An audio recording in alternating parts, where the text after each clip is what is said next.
Bon alors, bonsoir. Bonsoir à tous. Vraiment merci de votre présence pour cette présentation de saison. On va essayer de l'amener au pas de charge, vous êtes d'accord? Mais somme toute, je vais faire, comme le veut la coutume, un petit mot d'introduction. Donc, je voulais vous parler du fait que j'ai récemment, à la recherche de partenaires pour un projet européen, fait un voyage à Palerme. C'était un voyage saisissant, au milieu de militants, d'artistes, de juristes, d'intellectuels, antifascistes. Il y avait là, entre autres, Mimmo Lucarno, le maire de Riace, ce village de Calabre qui s'était ouvert aux migrants pour lutter contre sa propre désertification et dont, vous le savez, Matteo Salvini a fait un de ses symboles immédiats de reprise en main des choses. J'ai assisté là-bas à des débats stupéfiants. Il y avait des juristes mobilisés sur l'interprétation du droit, à opposer aux mesures du gouvernement emportées par Salvini, des juristes qui se battent pied à pied sur toutes les formes du droit, le droit constitutionnel, le droit des étrangers, le droit d'association, le droit d'expression, le droit de la mer, etc. Et il y avait des gens qui rétorquaient à ces juristes « Vous n'avez pas compris, ce sont des fascistes. Ils prononceront une juridiction d'exception. Le droit est leur spécialité. » Et ces gens proposaient que se constitue à Riace un lieu de type nouveau, un lieu où, disaient-ils, les fascistes ne pourraient pas entrer, une sorte de commune de Paris, un symbole international à protéger. J'ai vécu ce voyage comme une cure de réel. J'ai vu ces gens, mes confrères artistes, qui, dans des situations de grande précarité, s'organisaient, faisaient de leurs œuvres des actes, intervenaient dans l'espace public, constituaient des lieux d'un nouveau type, une coopérative par exemple qui, avec les dividendes de son restaurant, avait acheté un bateau pour aller sauver les gens en mer, et qui, dans le même temps, essayait d'associer la jeunesse populaire à leurs questions, en composant un équipage issu des quartiers les plus pauvres de Palerme. J'ai compris, par cette connaissance que donne la rencontre, que les choses en étaient là, là-bas, en Italie comme ailleurs, on le sait. Et j'ai pensé bien sûr que nous avions de la chance, nous qui pouvions œuvrer de la même manière à préserver les éléments d'une pensée bonne pour tous, à affronter les contradictions d'un monde tourmenté, mais qui pouvions le faire dans la paix, dans le calme du temps long, dans l'amitié très douce que nous donnent nos lieux et nos moyens. Je me suis dit, comment honorerons-nous mieux encore cette chance? Comment ne nous déroberons-nous pas, non à sauver le monde, mais à être nous, artistes, avec les gens, proches, sans crainte, sans limite au partage des questions, leur offrant la protection et le champ de pensée qui libère, qui soulage, qui justifie, qui encourage, qui reconnaît, qui est l'art. Cette référence à la commune de Paris, là-bas à Palerme, m'a ému aux larmes. Et le maire de Riace, qui est un homme enfant, un homme comme il y en a peu, inconscient de son courage, et qui est donc le courage même, portait en lui cette douceur têtue, qui m'a fait penser à vous. Elle m'a fait penser aux artistes de ce théâtre. Quand nous avons pris la direction, vous le savez, un des points sur lesquels nous voulions travailler était la confrérie elle-même. Comment un lieu permettait que soit construite une vraie confrérie d'artistes, une confrérie qui discute, partage, se livre à cette disputatio dont parle Godard. Alors là, je viens d'accomplir un de mes rituels annuels, citer Godard dans la présentation de saison, et comment cette confrérie pourrait prendre soin ensemble de la question commune de l'art théâtral, comment elle s'y aide. C'est pourquoi ce soir, je tenais vraiment à ce que les artistes associés soient là avec nous. Je voulais qu'ensemble nous montrions ce qu'est devenu notre théâtre, qui est un lieu très unique par son amitié, sa capacité à réunir ce qui est souvent séparé, atomisé, les couches de population séparées, les artistes aussi, trop peu souvent ensemble, cherchant à construire une pensée partagée de notre fonction et des moyens à y employer. Notre lieu exposé, vaillant, assez doux aussi quand on le laisse être. Ben, je voulais le mettre ce soir sous le sceau de l'amitié simple et obstinée. Cette année, l'amitié a été précieuse. Et je voudrais dire bien sûr que cette destinée, c'est une équipe qui la rend possible. L'équipe du Théâtre de la Commune qui a beaucoup pris sur elle, porté ce théâtre, accompagné ses efforts vers une clarification plus grande et qui tente, je le crois, je le vois, d'être au rendez-vous de ce que la rencontre demande. Rencontrer un artiste, rencontrer par lui la transformation que son œuvre tente en nous, qui que nous soyons. Bon, nous y sommes, je crois, particulièrement ici, à ce point d'altération, de désir d'être changé, relancé. Donc, merci à tous, à vous, les amis, avec qui nous allons, une fois n'est pas coutume, tenter de décrire la saison qui vient. Et dans un même mouvement, tenter de dire pourquoi nous sommes là. Alors, bonne soirée, et on va commencer. Et on s'était dit qu'on commencerait par une toute petite discussion pour que vous puissiez dire, eh bien, qu'est-ce que c'est que d'être ici, pourquoi on est dans un théâtre comme celui-ci, pourquoi vous êtes là, en fait. Parce que tu nous as invités.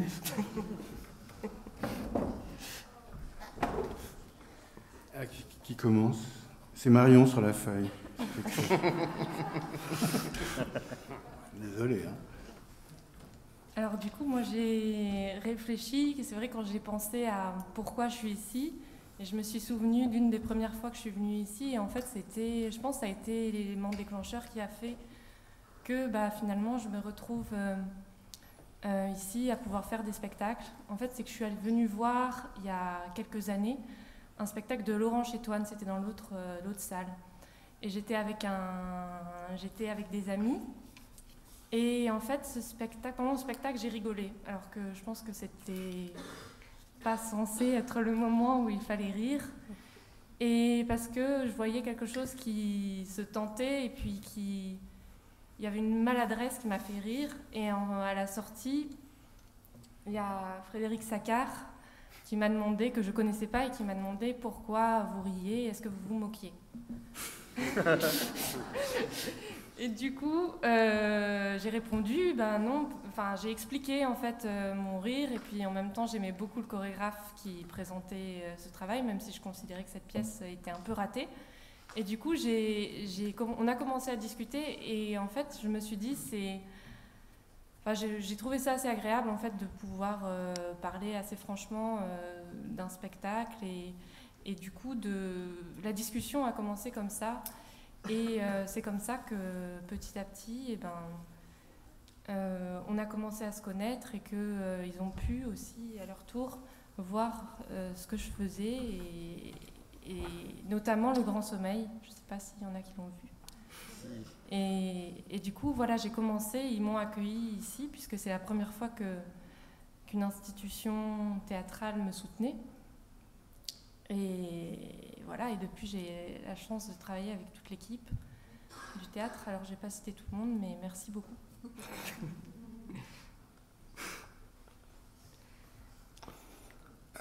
C'est moi maintenant. Alors, moi, je ne me rappelle plus pourquoi j'ai atterri ici.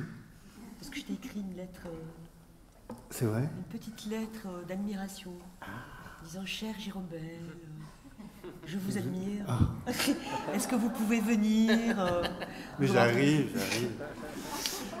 Bon, ben voilà. Donc, je suis là à cause de ça. Et puis, en fait, je me suis bien plu. Parce que j'ai vu qu'il se passait dans ce théâtre quelque chose qui ne se passait pas ailleurs. C'est-à-dire, en l'occurrence pour moi, ce que vous avez appelé très vite les pièces d'actualité, et qui a ouvert avec la première d'Olivier. Et là, j'ai vu qu'il y avait quelque chose, qui était qu'on ne voyait pas ailleurs, et ça m'a intéressé. Et c'est pratique pour moi. Non, c'est vrai, je vis en vélo, je fais une demi-heure, et c'est agréable, c'est le long du canal. Et tu fais ce que tu veux, en fait. Et je fais ce que je veux, en fait. On appelle, on dit est-ce qu'il y a de la place pour travailler, j'ai ce projet-là. Donc voilà, c'est pas très compliqué.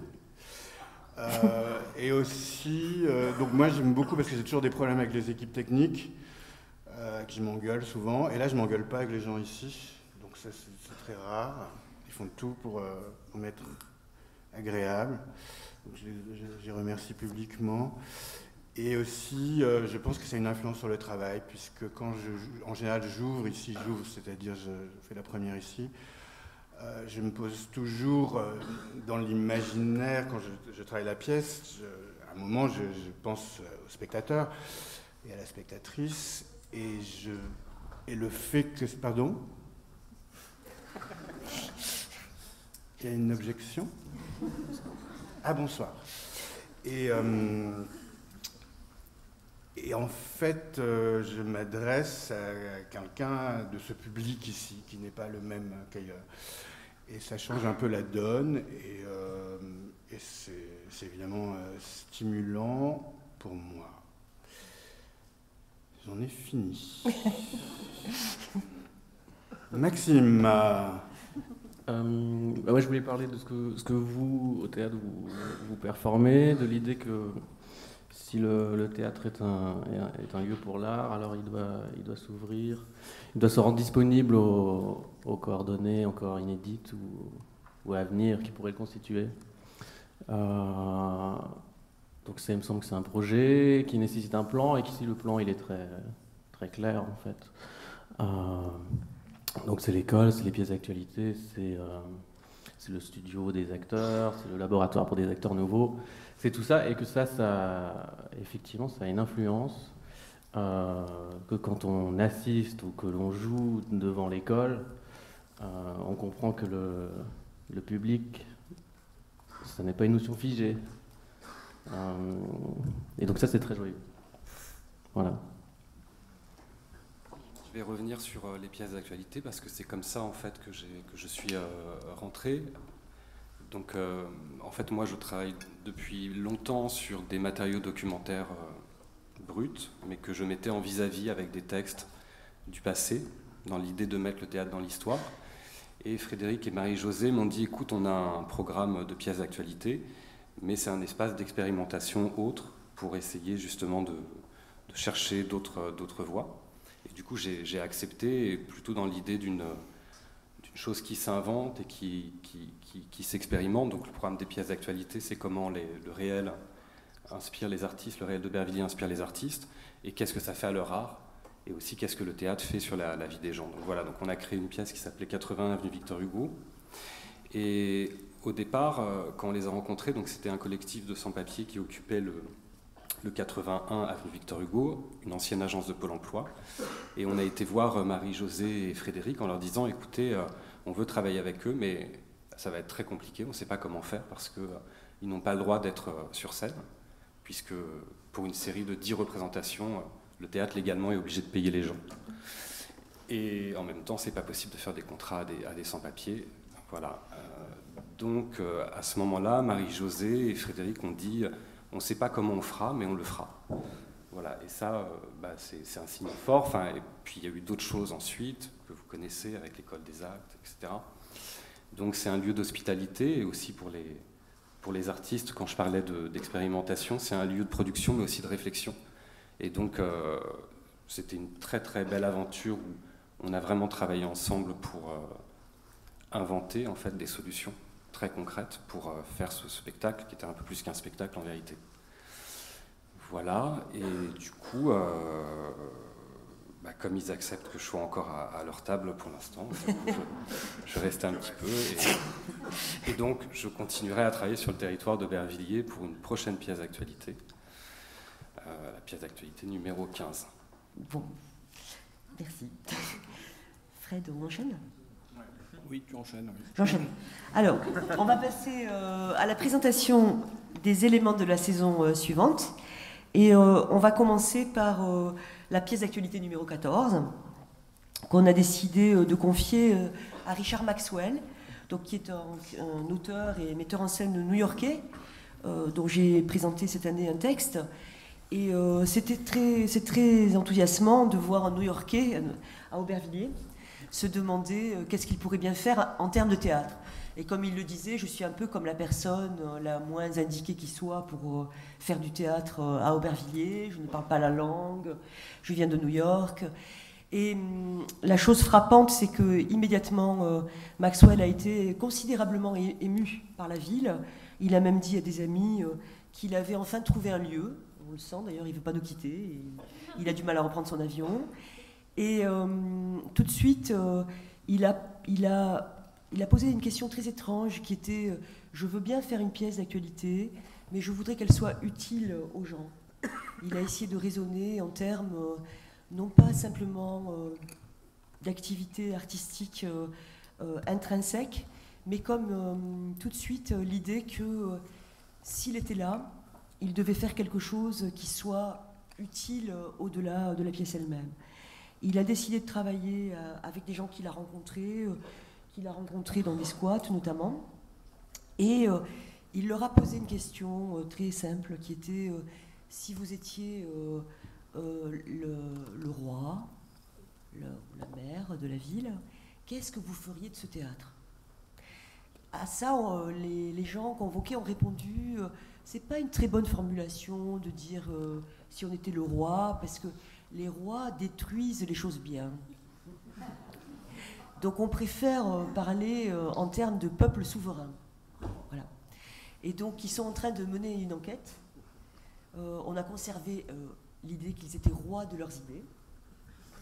Et ils sont en train de faire une enquête qui devrait déboucher sur une proposition de transformation ou de consolidation de ce théâtre, le théâtre de la Commune. Voilà. Ce sera la pièce qui introduira la saison voilà, à New-Yorkais, à Aubervilliers. Ensuite, on accueille deux spectacles australiens, donc comme un focus sur la création australienne, avec deux spectacles qu'on donnera donc dans les deux salles, et on pourra voir les deux spectacles, puisque c'est deux spectacles qui sont de format assez court. Et voilà, je te laisse présenter les deux peut-être spectacles. Oui, alors c'est des spectacles qui nous ont beaucoup intéressés parce qu'ils mettent un petit peu, ils secouent le médium, notamment celui qui est présenté par Léa Shelton, Terror Australis, oui c'est ça, qui en fait est une performeuse, elle fait des one-man shows, c'est une espèce de féministe radicale, très comme ça, très engagée, qui assume des positions de provocation, le mauvais goût. Donc elle vient nous parler de son pays, et en particulier des dingos de toutes sortes qui le peuplent, animaux et crétins divers.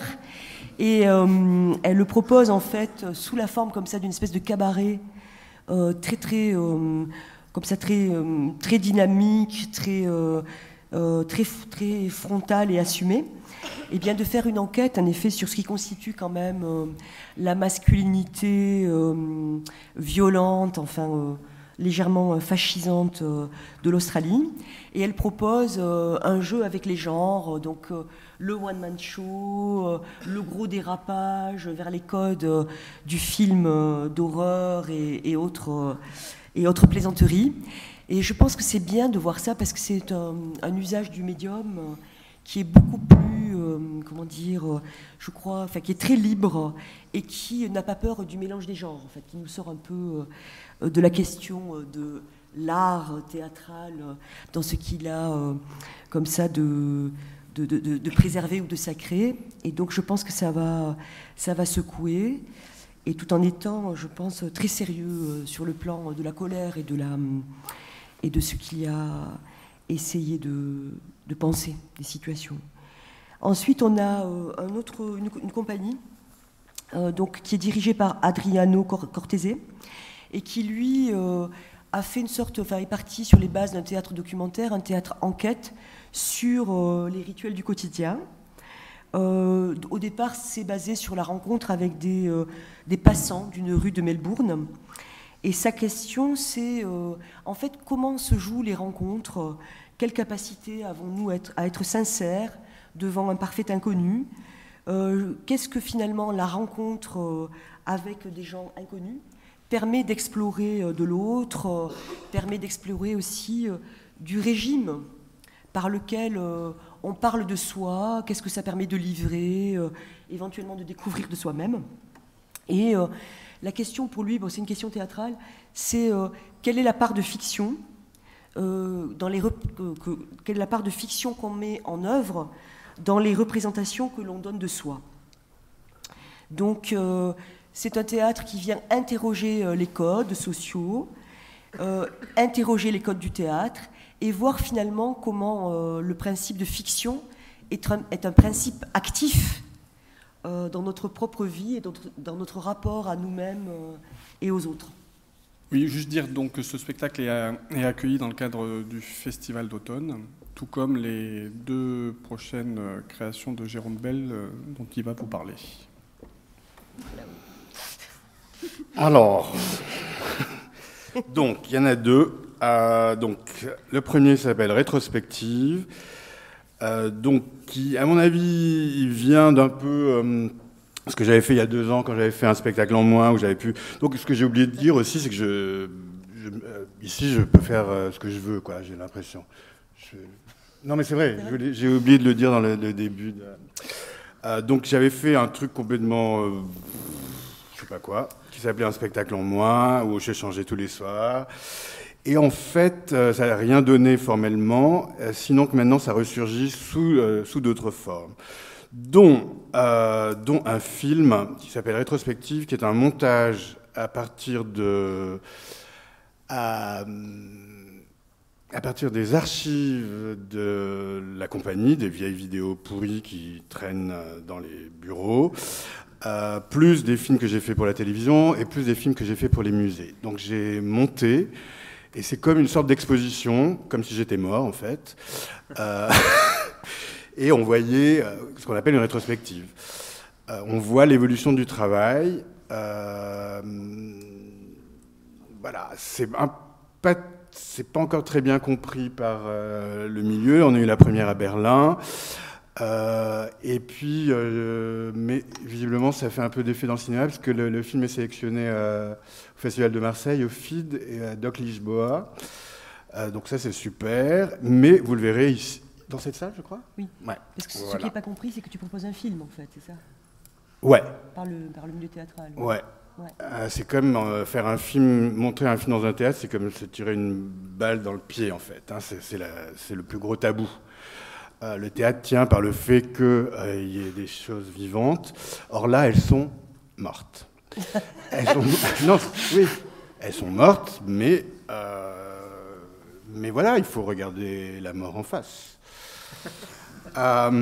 Ensuite, en parlant de mort, j'ai fait un spectacle qui s'appelle Isadora Duncan sur une chorégraphe américaine morte depuis... depuis 100 ans, à peu près en 27, ça sera la centenaire de la mort d'Isadora Duncan. Donc j'ai lu le livre par hasard, j'avais un train à prendre. J'ai pris ce livre qui s'appelle Ma vie, où elle raconte sa vie, c'est son autobiographie. Et à la fin, en arrivant à destination, je me suis dit que je pourrais faire pas un film, mais un spectacle qui, comme je l'ai fait un peu sous forme différente pour la Véronique Doisneau à l'Opéra de Paris, etc. Mais là, voilà, donc j'ai trouvé, je raconte sa vie grâce à une danseuse française, qui est donc une danseuse duncanienne, qui a étudié Duncan pendant 40 ans, et qui danse à nouveau, enfin,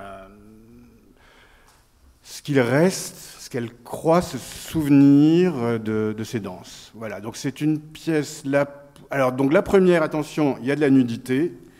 Rétrospective, il y a des gens tout nus, donc attention les amis. Et Isadora Duncan, par contre, il n'y a pas de nudité, et c'est très didactique, ça raconte une histoire, très simplement. J'ai testé avec quelques personnes ici, pendant les répétitions qui travaillent ici, et d'après eux, tout se passe bien. Ils ont tout compris, et donc voilà, donc je suis content. Et voilà. Oui, parce qu'ici on teste. Ici on teste, on va dans les bureaux, on dit est-ce que vous pouvez descendre 1 heure, il faut que je vous montre quelque chose. Et ça c'est chouette. Donc c'est des dernières bonnes nouvelles, quoi. Moi, ce que j'ai vu un filage. Et bon, pour ceux qui ne savent pas, en fait, Duncan, c'est quand même une figure explosive, en fait. C'est une figure de libération de la danse. Et puis, c'est une pionnière. C'est ce qu'on appelle la grand-mère de la danse moderne. C'est la première qui a pété tout en disant « je danse comme ceci, je danse comme cela ». Et d'une certaine manière, historiquement, la danse moderne naît. Oui. Donc sans elle, je ne serais pas là. Oui. Et ce qui est très beau aussi, c'est de voir qu'en fait, elle fait travailler directement l'imaginaire. En fait, elle cherche un mode d'expressivité dansée qui est articulé à des images. Enfin, c'est ça que le processus montre et qui est très frappant. En fait, c'est comment en fait on danse avec des idées, des mots, des images. En fait. Oui, c'est une sorte d'invention comme presque un dessin d'enfant, quelque chose qui naît. Elle doit imaginer une nouvelle danse, et ensuite, nous, ces outils qu'elle met en place, on va les utiliser, sans le savoir, souvent d'ailleurs. Et là, je fais un peu, justement, l'histoire de cette invention. Et donc, pour terminer, en fait, dans le bus, en venant, je me disais que ces deux spectacles ont à voir avec l'œuvre. C'est-à-dire, dans rétrospective, je m'interroge sur mon passé, donc une chose que j'avais jamais pensé jusqu'à maintenant, c'est-à-dire l'œuvre, c'est-à-dire un mot qui est un peu difficile à prononcer, je dois dire, mais qui est tout ce corpus de travaux que j'ai fait pendant 25 ans, et Isadora, c'est toute sa vie, voilà, ça c'est les deux choses, mon obsession pour le déploiement de la... Et pas seulement une pièce maintenant, aujourd'hui, c'est peut-être pas une pièce d'actualité. Oui, c'est vrai. Ce sont des pièces anti-actualité. Voilà, oui, c'est vrai. Oui. C'est ce qui est frappant dans Rétrospective, c'est vraiment, ça fait méditer sur ce qu'est une œuvre en fait, et comment elle procède, et à quel point elle est composée de pièces diverses, mais qui toutes tentent d'élucider. Et comment ça avance, quoi. Ouais, comment ça avance. Sur 25 ans, tu travailles et tu trouves des solutions de plus en plus satisfaisantes ou pas. Enfin, j'ai montré que donc j'ai dû choisir, donc j'ai montré que les choses satisfaisantes, évidemment. Toutes les erreurs, les impasses, je les ai laissées de côté. Je montre... oui, non, je suis quand même pas masochiste. Pas encore. Voilà, j'en ai terminé. Bon, merci. Oui, je vous en prie. Donc je vais vous présenter rapidement Artaud de Sergio Boris. Donc Sergio Boris, c'est un metteur en scène argentin qu'on avait accueilli lors de notre première saison. Certains d'entre vous doivent se souvenir de ce spectacle très très beau qui s'appelait Viejo, Solo y Puto, avec des interprètes extraordinaires qui sont à la fois héritiers de la grande... tradition de la grande école d'acteurs naturalistes, enfin des grands acteurs expressifs, capables d'incarner comme ça des personnages, enfin des figures humaines très intenses, et en même temps une théâtralité qui cherche la grâce dans les choses les plus petites, les éléments comme ça de la réalité, du détail, une sorte de grâce par en dessous. Ça nous avait beaucoup bouleversés, et donc depuis l'Argentine, Sergio nous a appelés à l'aide en disant qu'il travaillait à une œuvre qui lui paraissait très importante, donc Artaud, et il nous demandait si on pouvait encore une fois lui faire hospitalité. Alors on est content parce que on a été vaillant, on a réuni les moyens pour faire revenir les Argentins. La pièce, elle est inspirée des écrits d'Artaud à Rodez.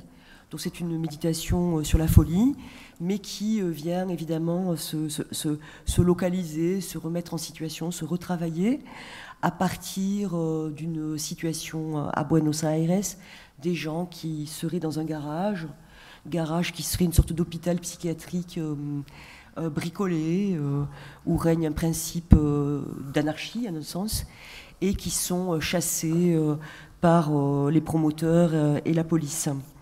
Je pense que voilà, donc moi j'aime énormément Sergio Boris, j'aime énormément espèce de principe foisonnant d'une humanité comme ça qui vit sa vie sous nos yeux avec l'intensité comme ça, lyrique aussi, des Argentins, et qui en même temps voilà, choisi de passer par une sorte d'infra-récit. Il s'agit d'être avec eux. Et par là, tout d'un coup, on s'aperçoit tout simplement comment les gens, en particulier les plus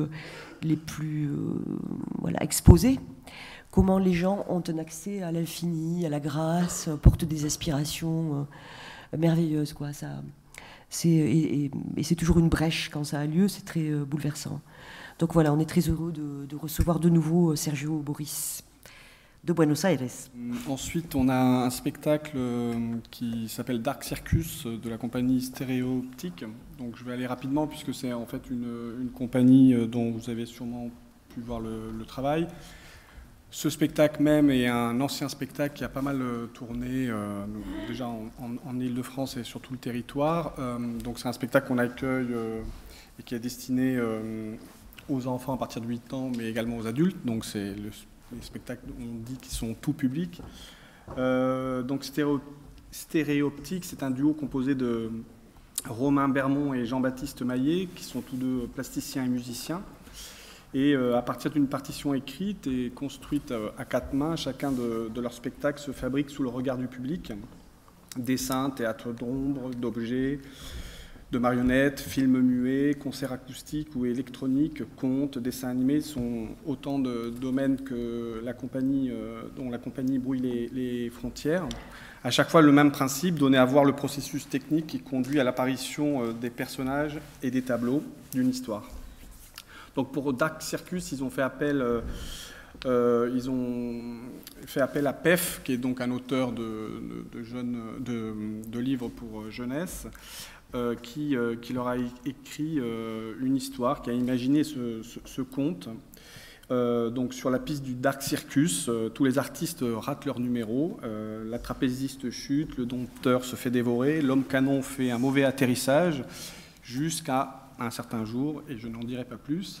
Ils sont 2 en scène, Romain Bermond qui manie le fusain et l'encre, le papier découpé et des petites marionnettes, qui dessine donc des tableaux en noir et blanc, et Jean-Baptiste Maillet qui est au clavier, à la basse, à l'harmonica, entre autres, qui donne donc vie à une musique qui est parfois mélancolique et qui enveloppe le récit de ce cirque à l'envers. Voilà.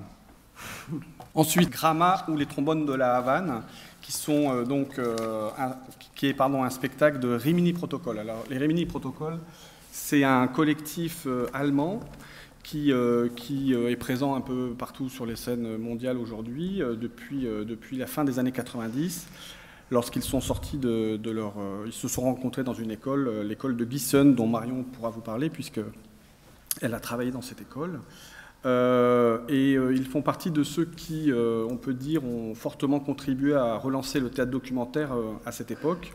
Leur travail se singularise, entre autres, par le fait qu'ils ne travaillent jamais avec des acteurs, mais des personnes dont le théâtre n'est pas le métier et qui se présentent sur le plateau pour ce qu'ils sont. Donc ils recherchent et recrutent ces personnes en fonction des problématiques qu'ils abordent.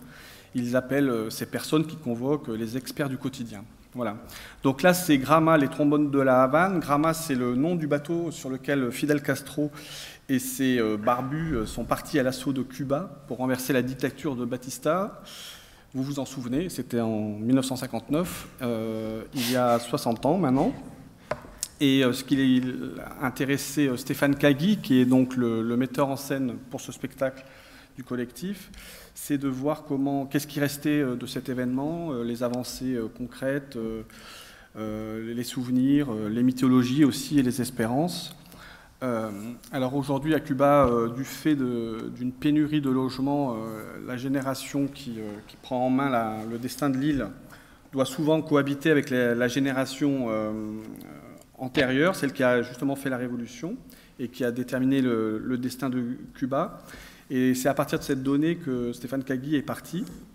Donc il nous propose en fait un portrait de la Révolution décentré, puisque c'est à partir des petits-enfants en fait qu'il raconte cet événement.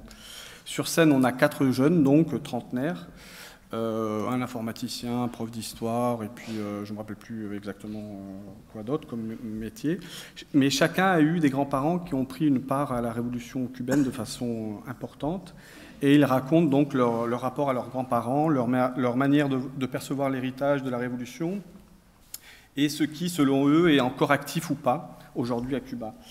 Et donc, ils nous présentent à la fois des vidéos d'archives, mais aussi des interviews qu'ils ont fait avec leurs aînés. C'est parfois ludique, d'autres fois assez poignant. Et ce qui ressort d'eux, c'est... alors, donc, j'ai vu le spectacle à Berlin, et c'était comme une immense fierté de leur pays, de leur histoire. Et le désir, il m'a semblé aussi d'inventer une voix qui leur soit propre, souvent loin des clichés qui peuvent circuler sur Cuba. Voilà, donc les trombones de La Havane, parce que tout au long de la représentation, il y a des musiques qui scandent comme ça le spectacle, avec des trombones interprétés par les protagonistes, avec des airs patriotiques qui sont revisités. Juste dire que, honnêtement, à la commune, on n'est pas toujours fan de ce que fait les Rimini Protocoles, même si on avait accueilli un spectacle pour la deuxième saison. Parce que des fois, le côté documentaire, comme ça, on trouve que ça assèche un peu le plateau. Mais pour ce spectacle, je vous assure que ce n'est pas le cas. C'est justement même, je trouve, bon, je ne connais pas tous les spectacles de Rimini, loin s'en faut, puisqu'ils produisent beaucoup. Mais justement, j'ai trouvé qu'il y avait comme une théâtralité là, que je ne trouvais pas auparavant. Et voilà, donc ça a été créé à Berlin en avril, ça a été ensuite donné à Lausanne, ce sera repris au Festival d'Avignon cet été. Et nous avons le plaisir de l'accueillir dans le cadre du Festival d'automne. Je dois avouer que Stéphane Kagui a beaucoup insisté pour que ce soit à Aubervilliers. Il voulait que ce soit vraiment spécifiquement à Aubervilliers. Marion, peut-être tu peux, parce que tu as travaillé avec eux, je crois, ou en tout cas, tu connais l'école dont ils sont sortis, puis je crois que tu as écrit pour eux. Non, mais simplement quelques mots juste pour dire que voilà, ils se sont formés, c'était un collectif, donc ils se sont formés en étudiant à peu près tous les aspects de ce qu'on appelle le théâtre de manière autodidacte, la lumière, le son, l'écriture, en faisant des pièces radiophoniques. Et du coup, c'est une approche du théâtre où on apprend à accorder autant d'importance à ce que va faire la lumière qu'à ce que va raconter le texte. Et du coup, c'est en Allemagne, donc à Gießen, qu'ils ont commencé à, comme il n'y avait pas d'acteurs dans cette école, à faire des pièces sur ce qui les entourait et à aller chercher des personnes qui habitaient près de chez eux. Maintenant, ils vont à Cuba, mais en tout cas, ça a commencé comme ça. En fait, je voulais juste revenir sur ce que tu as dit, Fred, sur le fait que Stéphane Kagui a beaucoup insisté pour que ce soit à Aubervilliers. Hier, on était avec Noël, qui est dans la salle, Noël Casal, qui est un artiste, et qui nous disait la même chose. C'est très émouvant. C'est de plus en plus souvent le cas. Les artistes nous disent « je pourrais le faire ailleurs », mais je tiens beaucoup à ce que ce soit à Aubervilliers. Et donc, je pense que c'est quand même... je pense que c'est assez rare. Voilà. Alors, ensuite, la pièce d'actualité numéro 12. Je vous laisse la présenter. C'est la reprise. Oui, donc c'est une reprise d'une des pièces d'actualité que nous avons eu la chance de créer cette année. Donc c'est Marion qui a fait la mise en scène. Jérôme, en fait, tu disais que tu... Je le conseille. On croirait une émission de radio. Oui, on a dit que moi je l'ai vu, j'ai trouvé ça bien. De toute façon, moi j'aime toutes les pièces d'actualité. Enfin, c'est pas que je les aime toutes, mais je vais toutes les voir. Donc comme ça, je réfléchis pas.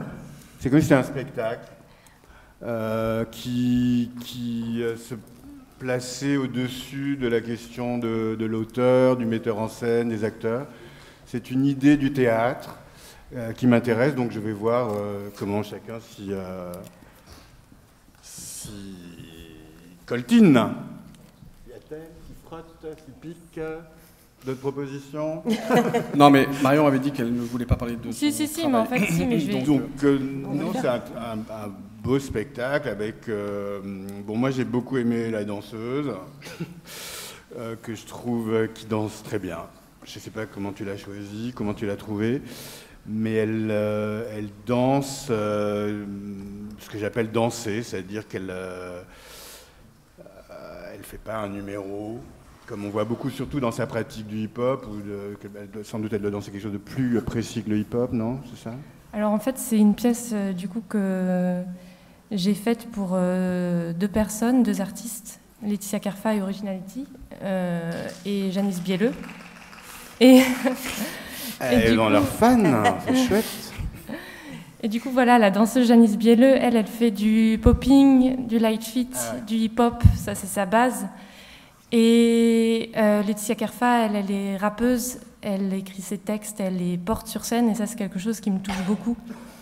Parce que c'est quelque chose que j'aime voir au théâtre, des gens qui assument leurs émotions, leurs idées, ce qui les traverse, et qui en plus ont le talent de les interpréter. Et ce que disait Jérôme, oui, avec Janice, c'est ça, c'est que c'est quelqu'un qui, dans sa danse, en fait, compose, et elle compose aussi, comme ça vient elle a fait beaucoup de freestyle, de battle, donc elle compose en fait en direct. La partition est suffisamment lâche pour qu'elle puisse en fait s'inspirer du public, de vous. Alors là, on joue ici, et du coup, elle passe le début de la pièce un peu à vous observer, à rentrer pour un peu s'inspirer de votre énergie. Et ensuite, la pièce se lance par Janice, et ensuite, c'est une traversée de leurs arts, de voir qu'est-ce que ça... d'elle aussi, et puis de voir qu'est-ce que la rencontre avec le théâtre, ça produit.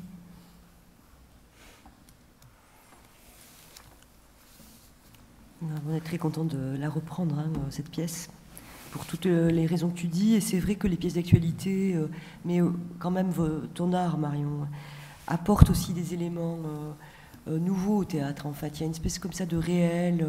Bon, moi, je suis vieille, alors il y a des choses comme ça du réel de la jeunesse, des imaginaires, mais aussi des énergies, et aussi une utilisation du plateau, enfin une manière d'être au plateau, qui est pour moi complètement passionnante, inédite en fait. C'est pas... quand je disais que j'étais vieille, c'est que je sentais que moi j'avais quand même un principe d'idéalisation sur scène. Et là, je trouve que c'est une manière d'être aux prises avec ce que je sais pas, les gens vivent, en assumant parfaitement la rencontre du réel, de ce qui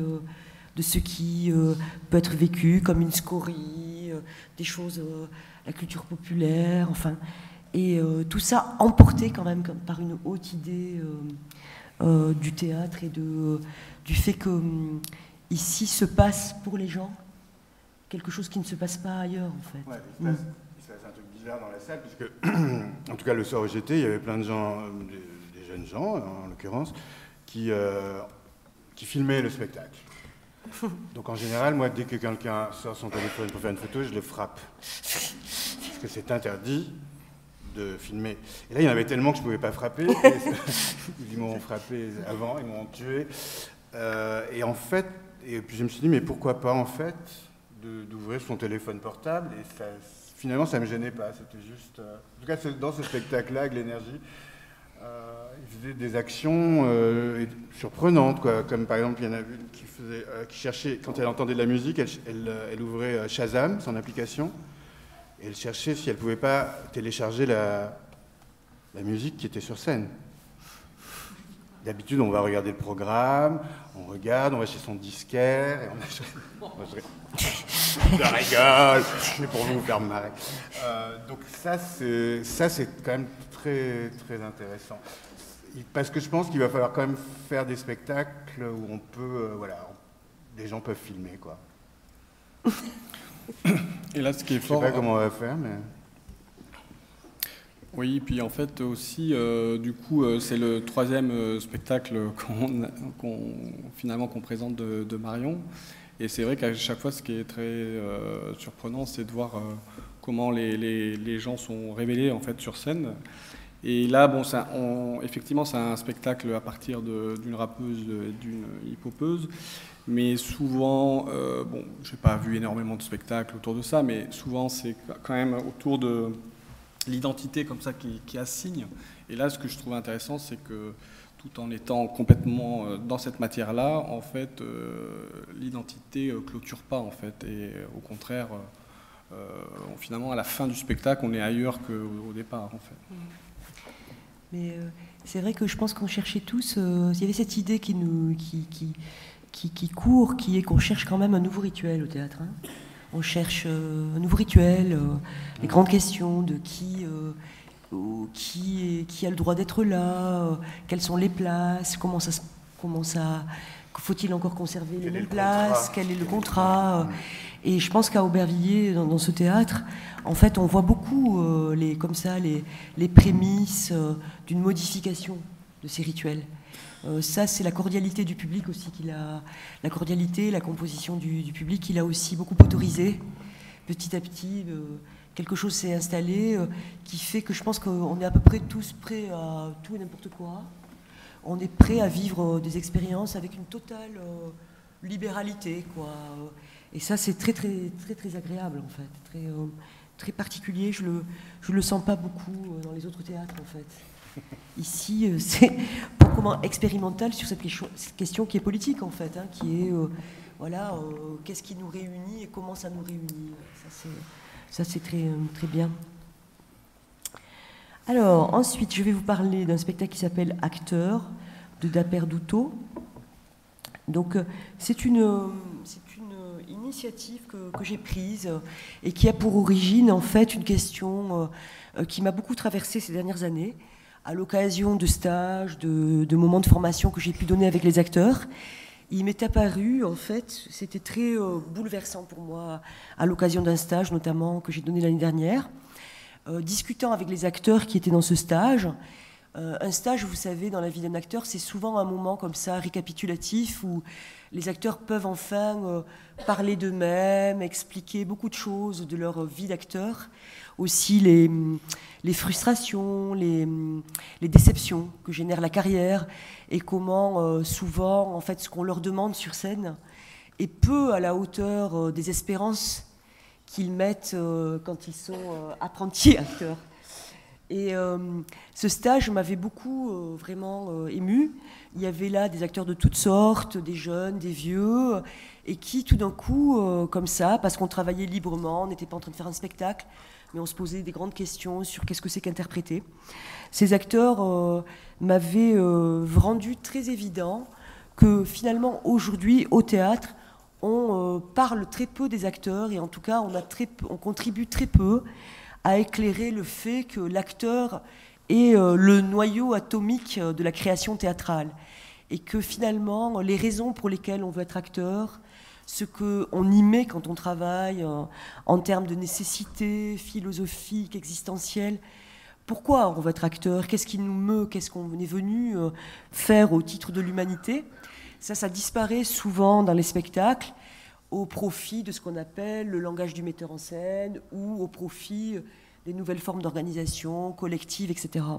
Mais au fond, l'acteur comme le poète, en fait, l'inventeur, l'artiste principal et maximal du théâtre, celui par qui on comprend la portée des énoncés parce que c'est lui qui les pense et les met en œuvre sensiblement, ça c'est très peu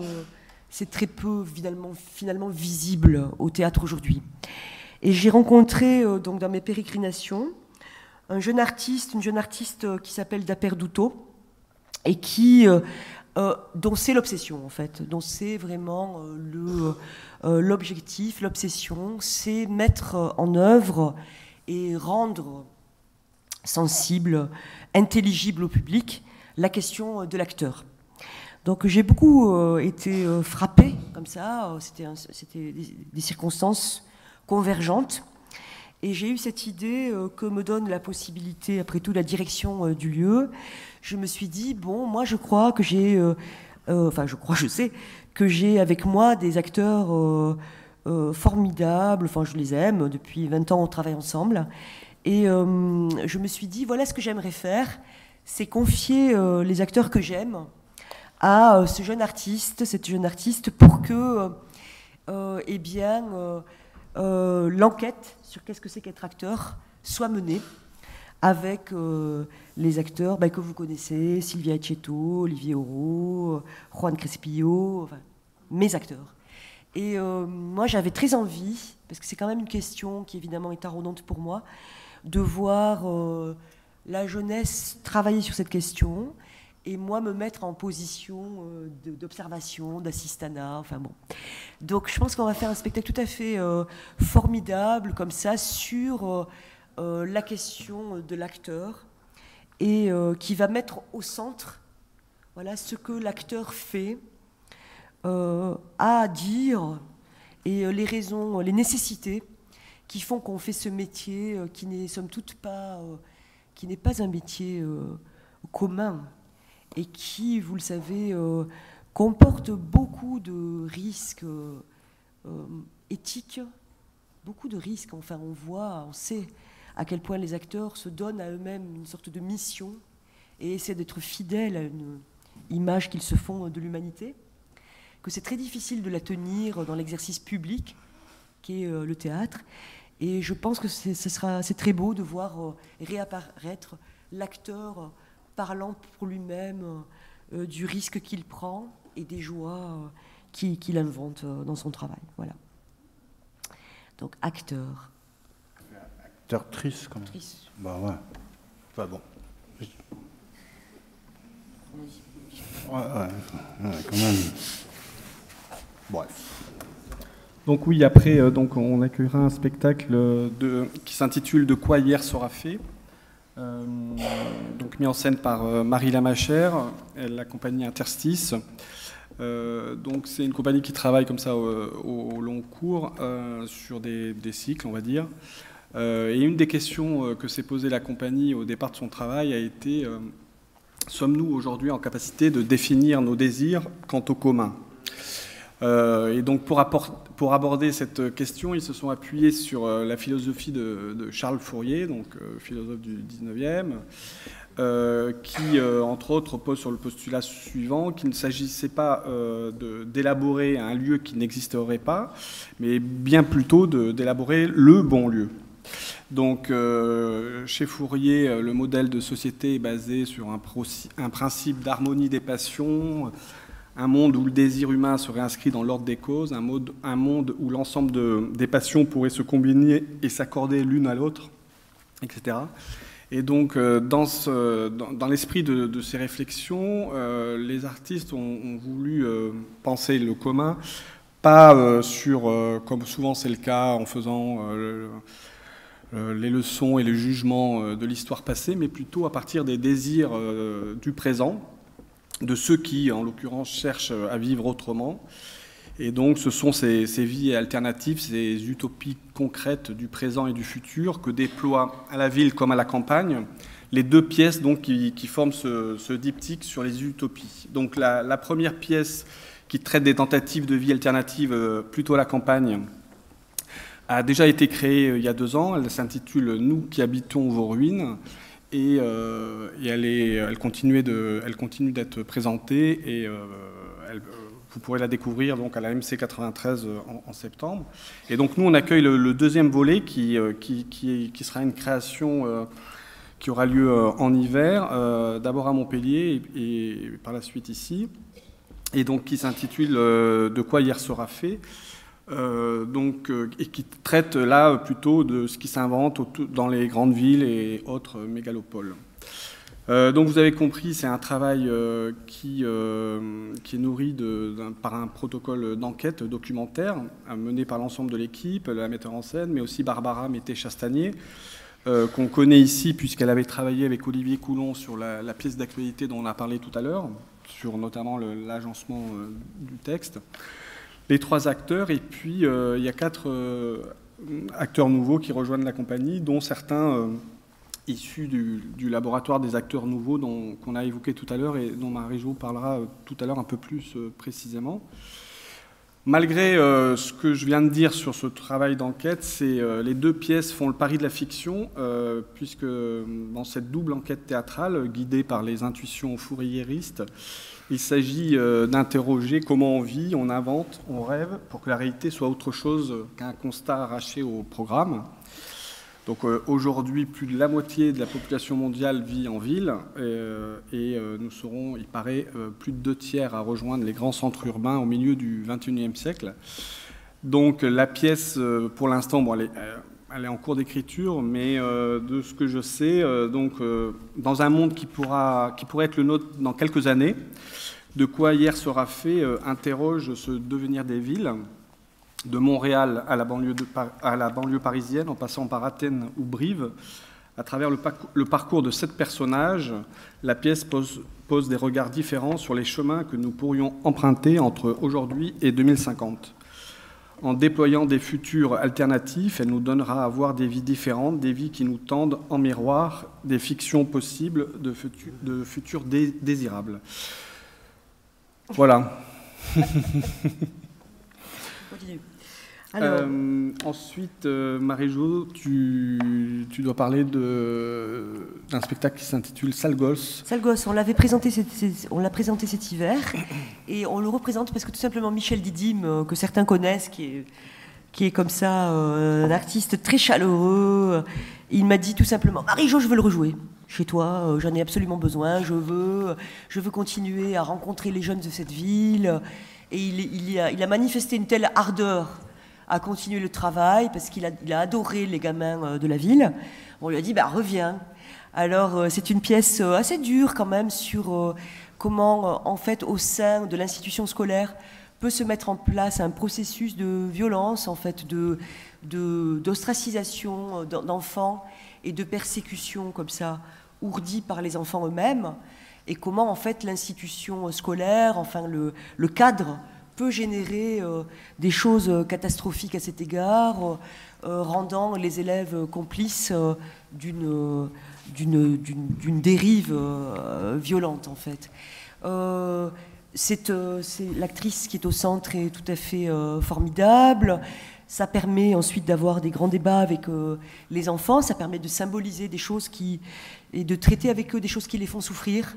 De nommer pour eux les moments où ils ont senti qu'ils étaient entraînés vers quelque chose qui ne leur rend pas justice.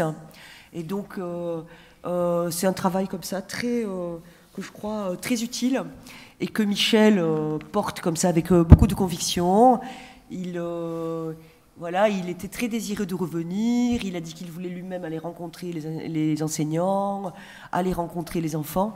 Et ma foi, quand un désir est aussi fort, on n'a qu'à l'honorer, quoi. Donc on est très content que Michel reprenne sa pièce ici. Voilà. Ensuite, la reprise d'une pièce d'actualité. Oui, ensuite, effectivement, on accueille 2 spectacles en fait de Monika Gunderfer qu'on a déjà accueillis à plusieurs reprises, et notamment sur effectivement une reprise d'une pièce d'actualité qui s'intitulait Trop d'inspiration dans le 93, qu'on a créé, il me semble, il y a 2 ans maintenant. Donc, je vais laisser Marion parler du travail, peut-être la démarche générale de Monika, puisqu'elle a déjà eu l'occasion de travailler avec elle sur une précédente création. Alors, du coup, Monika Gintersdorfer, elle, ça fait un peu plus de 15 ans qu'elle travaille avec des artistes, des danseurs, des chanteurs, du coupé-décalé en Côte d'Ivoire, et puis aussi issus de la diaspora, donc qui habitent en Allemagne et en France. Et depuis 4-5 ans, en fait, elle a fondé un groupe qui s'appelle La Fleur et qui est composé essentiellement d'Ivoiriens qui vivent en France, mais également d'Ivoiriens qui sont toujours en Côte d'Ivoire. Et avec Franck Edmond Yao, en fait, ils sont emparés des grands classiques de la littérature française. Ils ont commencé avec Balzac et le roman La fille aux yeux d'or. Ils ont continué avec Zola, Nana, qu'ils ont présenté à la MC93 l'année dernière. Nana, où est-ce que tu connais le bara? Et du coup, il continue sur la lancée de Nana pour présenter ici une pièce qui s'appelle Nana, n'attrape pas la variole. Et donc, comme chez Zola, en fait, c'est toujours pour continuer à parler de la prostitution, de la sexualité, en fait, de la marchandisation des rapports amoureux, mais aussi des rapports amoureux, sexuels. Chez Zola, vous savez qu'il y a un regard assez moraliste qui est porté là-dessus. Et du coup, là, pour Nana n'attrape pas la variole, il s'inspire des œuvres de Virginie Despentes, King Kong Theory, et puis aussi Des jolies choses. C'est un roman de Virginie Despentes qui parle d'une sœur qui remplace sa sœur morte et qui, du coup, se libère, en fait, en remplissant en fait la fonction de sa sœur qui est morte. Et donc c'est une pièce qui crée à nouveau avec toute la troupe, avec des personnes il y a un Mexicain, il y a des Allemands, il y a des Français, donc c'est à chaque fois comment gérer aussi toutes ces langues différentes, puisque la pièce va être jouée aussi bien ici qu'en Allemagne, et puis aussi accepter des régimes théâtraux très différents, des questions à la fois très théoriques, très liées au vécu des interprètes eux-mêmes, et puis aussi la narration, la danse, la musique, et puis le plaisir de la scène, en fait. Et pour la pièce d'actualité numéro 11, qui est reprise et que vous avez aussi peut-être vue, alors là, c'était une enquête menée dans la scène musicale et principalement musicale. En fait, ça partait du constat qu'il y avait beaucoup d'échanges, en fait, que la scène musicale française était de plus en plus influencée par l'Afrique. Et donc, c'était une enquête sur les mouvements musicaux comme l'afro-trap, notamment, principalement, l'afro-décalé, etc. Et du coup, c'était porté par la troupe, les éléments les plus jeunes, en fait, de la troupe de la Fleur. Et puis aussi plein de jeunes qui vivent ici et qui se sont joints. Donc ils sont une vingtaine sur scène, non ? Oui, en tout, oui. Et des stars, en fait. Oui, avec Ordinateur, un grand danseur qui a dansé pour DJ Arafat. Donc c'est un grand chanteur du coupé décalé. Il y a Annick Choco aussi qui mène une carrière de chanteuse en Côte d'Ivoire. Alain Gault, qui est aussi un grand danseur d'un autre chanteur ivoirien. Et puis Micha, voilà. Donc nous, on les adore, et vous avez dit qu'ils avaient présenté la Jet Set ici, hein, qui vraiment, c'est toujours un peu assez extraordinaire, en fait. Donc, ensuite, je dois parler d'un titre à rallonge et qui a des accents absurdes. Shakespeare est mort, Molière est mort, Racine est mort. Et je vous avoue que, fort heureusement, je ne me sens pas très bien non plus. Titre provisoire. Donc, c'est le titre que j'ai donné provisoirement au spectacle qu'on va faire avec le laboratoire pour les acteurs nouveaux. Je vais vous expliquer. Donc, vous savez qu'on a constitué ici, depuis un an, le laboratoire pour les acteurs nouveaux, qui est donc un laboratoire qui est ouvert tous les soirs du mardi au vendredi, qui est gratuit, qui est ouvert à tous et qui a été porté toute l'année par une chaîne solidaire des artistes qui travaillent à la commune, qui viennent à la commune et qui ont accepté, si vous voulez, de tenir cette espèce de permanence artistique adressée aux acteurs nouveaux, à savoir tous les gens qui sont des premiers, enfin des gens qui, pour la première fois, viennent au théâtre. Enfin, des gens qui n'ont pas de connaissances, d'expérience du théâtre, mais qui voulaient en faire.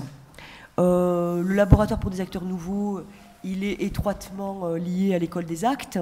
Beaucoup de ces acteurs nouveaux sont des participants de l'école, mais pas seulement. Il y a des jeunes d'Aubervilliers qui ne sont pas participants de l'école.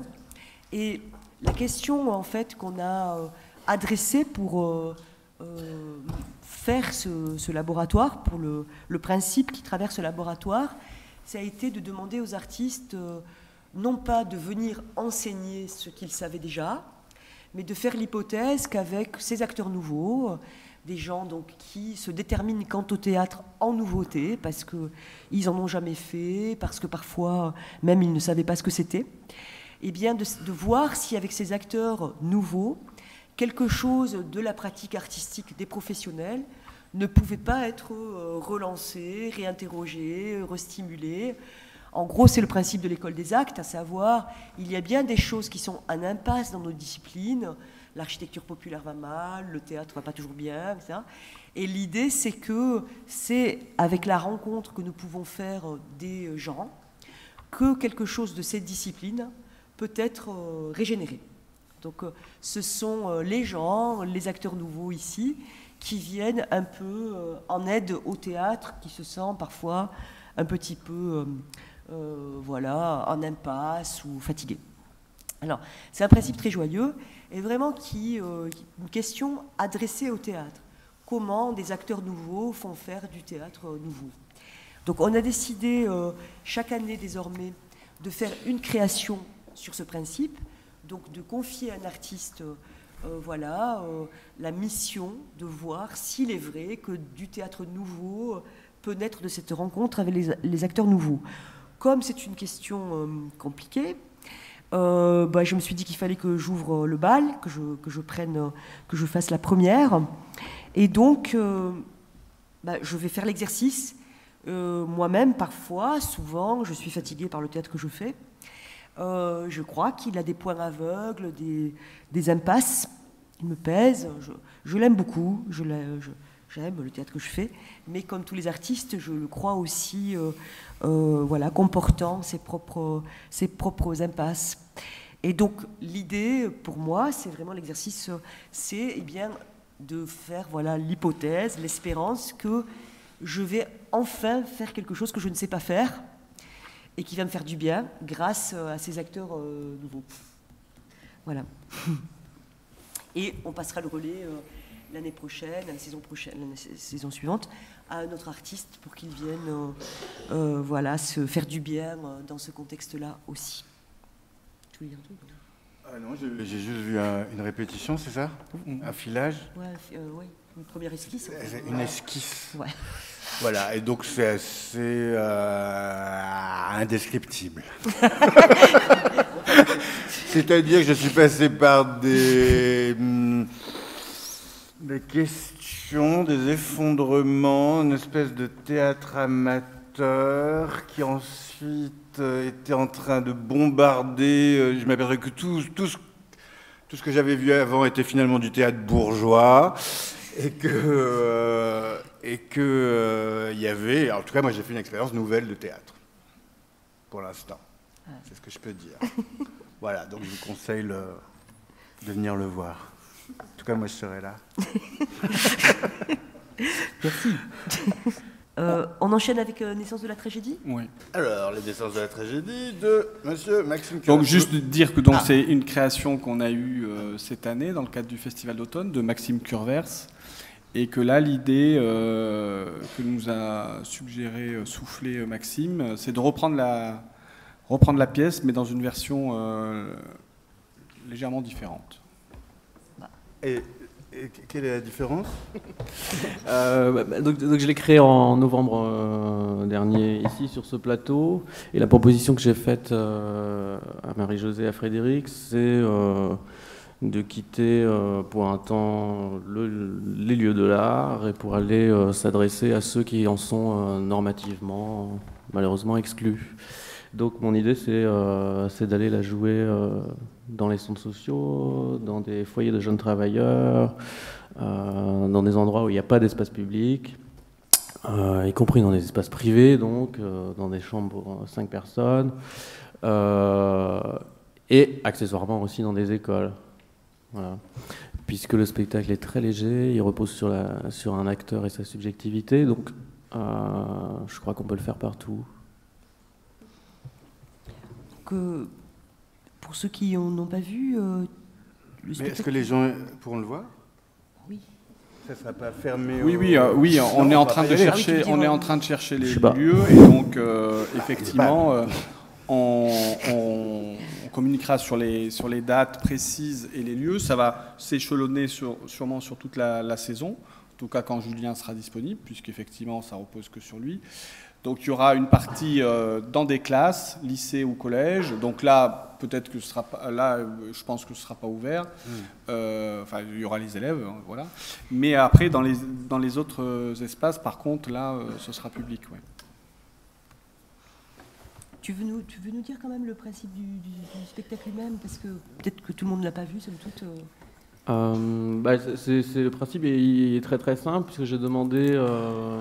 j'ai voulu faire une pièce pour un acteur, dans une pièce dont le centre soit l'acteur et son imaginaire. Et donc j'ai juste simplement demandé à un acteur de me raconter une représentation qu'il imagine à partir de ce qu'il connaît des traces de la plus ancienne représentation que l'on ait retrouvée en Occident, à savoir les Perses d'Échille, en 472 avant notre ère. Donc le spectacle, comme ça, c'est une espèce de navigation à vue par l'acteur des éléments constitutifs de la tragédie, des éléments historiques, mais aussi imaginaires, fantasmés par Julien. Et mon pari, c'est que dans cette traversée, il arrive à lever pour lui-même et avec nous les affects tragiques. Donc, quand tout va bien, c'est une pièce où il pleure beaucoup.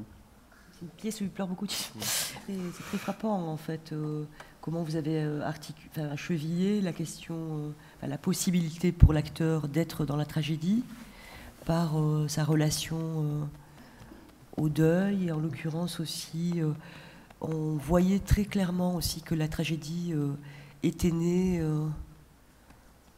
des visions de la guerre, en fait, de la déchirure maximale que procure la guerre, en fait.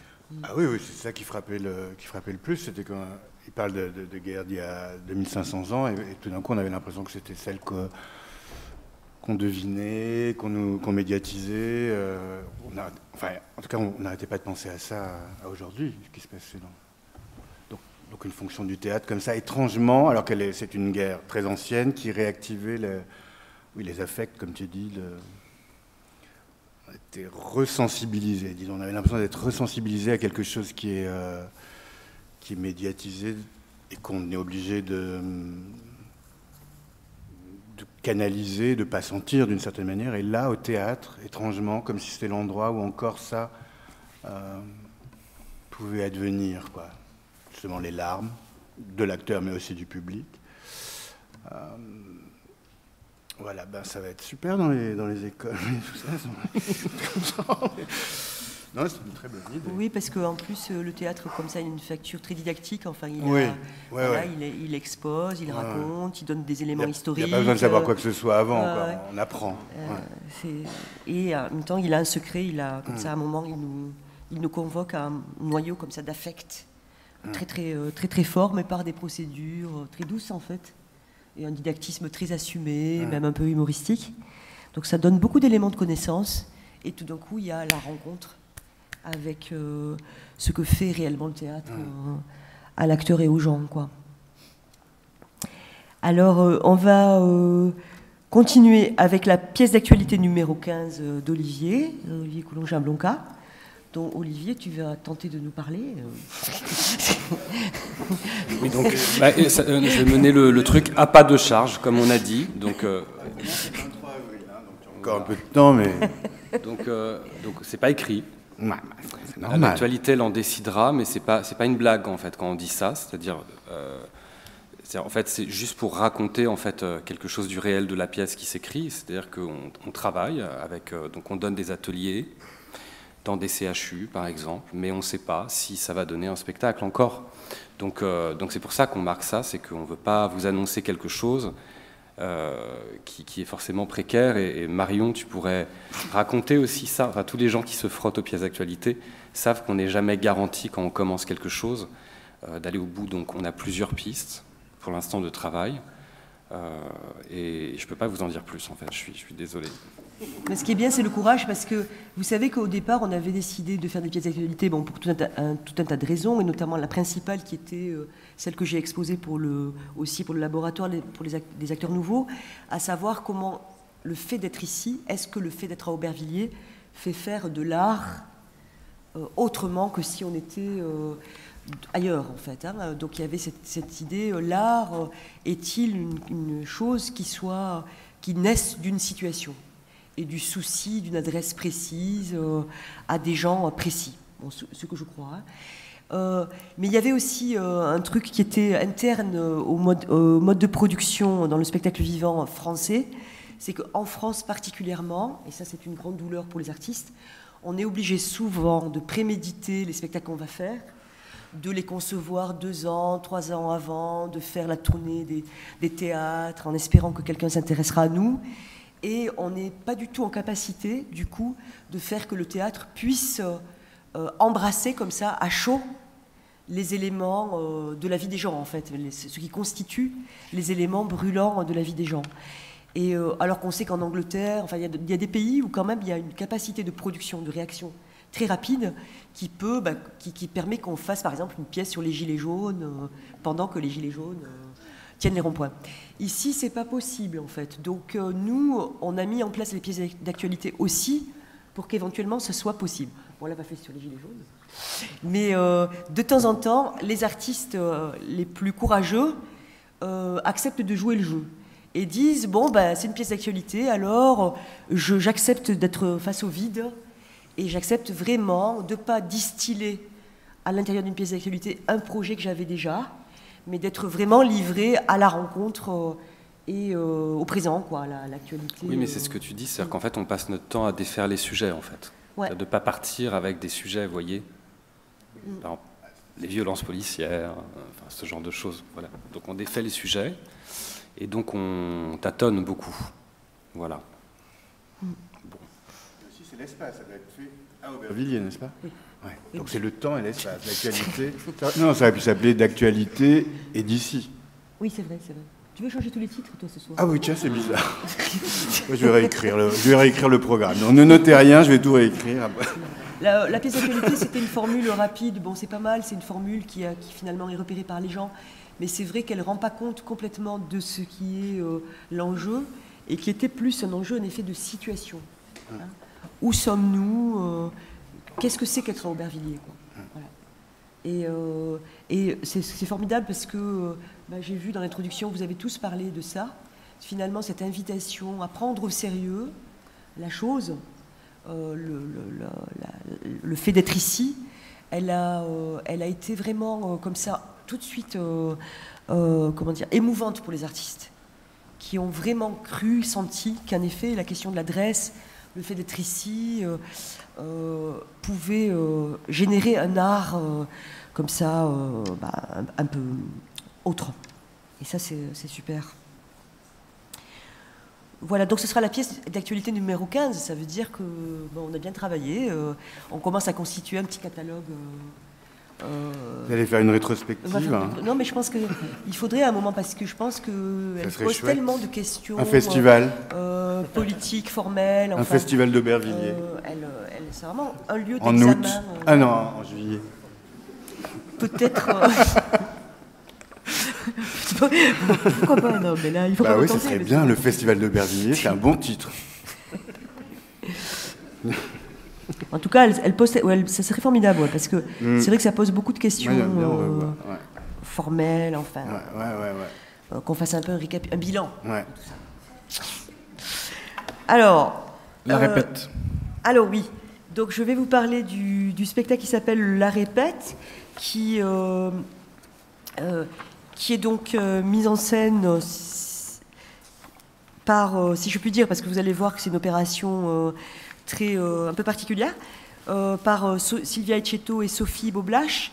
En fait, pendant 2 saisons ici, Sophie et Sylvia ont tenu un atelier qu'elles appelaient Les Pieds dans le théâtre, et qui permettait aux gens qui y participaient d'être dans ce lieu et de réfléchir activement à tous les éléments qui composent la vie d'un théâtre, tout ce qui d'abord les éléments de constitution de la théâtralité, la technique, le jeu des acteurs, enfin tous les enjeux comme ça de création. Et puis évidemment les éléments imaginaires, narratifs. Donc c'était un atelier voilà, qui procédait par une sorte de visite active, participative. On finissait par, bien, ayant visité, rencontrer les gens de l'équipe, pu bricoler, toucher, faire bouger la machine et tout ça, on finissait par se mettre soi-même à faire du théâtre. Donc Sylvia et Sophie ont voulu cette fois-ci systématiser le procédé par quelque chose qui est plus de l'ordre d'un spectacle. Ça va continuer à être un spectacle où on est invité à découvrir le théâtre, réfléchir, ah bon, c'est fait comme ça, etc. Et puis il y a un petit enjeu qui va être ensuite de tout rassembler, de tout cristalliser et de constituer à vue, avec les gens qui sont là, une sorte de mini-spectacle de 2 minutes. Les spectateurs vont être acteurs ? Ouais, voilà, les spectateurs vont être acteurs et réfléchir comme ça à tout ce que ça demande en termes de décision, de quoi veut-on parler, comment en parle-t-on. Et ils vont être combien ? Sylvia ? Des groupes de combien ? 2 classes. 2 classes. 2 classes, ouais. Il pleut.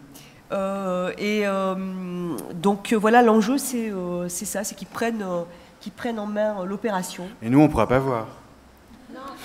Ah bon, d'accord. Si, il y a une séance où on pourra le voir. Ah. Alors, on essaie de faire en sorte aussi que ce soit un spectacle qui puisse être vu aussi par les parents, hein, que les enfants fassent venir leurs parents. Enfin, tu vois, on essaie de faire que souvent les enfants, ici évidemment, découvrent le théâtre par le travail génial que font les enseignants.